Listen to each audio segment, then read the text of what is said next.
Kapatid! Kapatid! May tanong ako sa'yo. Meron kang Bible verse? Meron?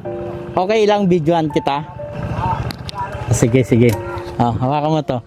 Sige, bigyan mo ako ng Bible verse mo na favorite mong Bible verse. Luke 18 verse 1, always pray and never give up. Wow. John 3:16, for God so loved the world that He gave His only begotten Son, shall not quench but have eternal life. Wow! John 14 verse 15, nothing impossible with God. Wow! 1 Chronicles 16:34, give thanks to the Lord for He is good, His love endures forever. Wow! Powell! Ano pangalan mo? Gretchen.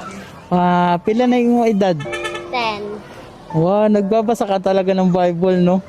Kapatid, may tanong ako sa iyo, ha.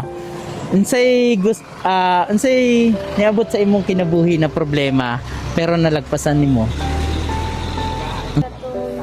Gi mic na. Katong man to katong trabaho si mama tas nanto siya sa Davao tas dara ko diri. Layo siya. Kumbaga parang parang nahirapan ka, no? Pero si mama mo nasa na ngayon? Nasa Davao. Nasa Davao pa rin siya. Pero nakakausap mo si mama mo.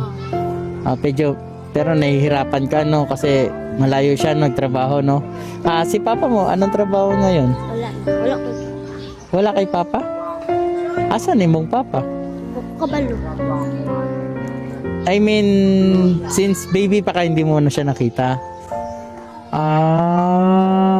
Okay.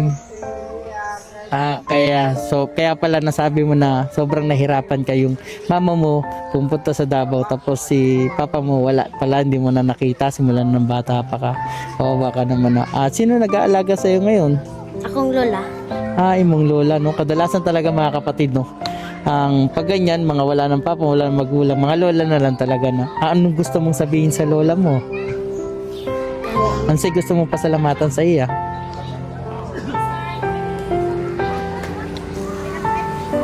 Nagpasalamat ko kay giatiman ko niya tapos naikalog sa Ginoo. Wow, ayun lang, no. Kapatid, di ba may Bible verse ka, no? Siyempre nagbabasa ka talaga ng Bible, no? Kapatid, ang advice ko lang, no, always lang magpadayon ka sa pagbasa sa Bible, ha? Para pag nalulungkot ka, namimiss mo si mama mo, o kaya naalala mo si papa mo, basa lang Bible. Kasi yung Bible kasi, kapatid, ayun yung nakakapagtanggal sa atin ng kalungkutan. Doon tayo nagkakaroon ng lakas ng loob, no? Para maging masaya tayo. Kapatid, wala kang gustong sabihin sa papa mo? Hindi mo alam pangalan niya? Sige, ganun na lang. Dahil dyan, kapatid, anong gusto mong pasalamatan kay Lord, kapatid? Say gusto mong pasalamatan kay Lord. Pasalamat ko sa Ginoo kasi naglisod niya. Ako lagi akong ikay. Wow, di ba? Lahi talaga pag meron kang salita ng Diyos, no? Kahit lisod, di ka niya pinapabayaan, no? Dahil dyan, kapatid, may blessings galing kay God, no? Ayan, kapatid, oh. Tapos eto, bigay mo sa lola mo. Okay?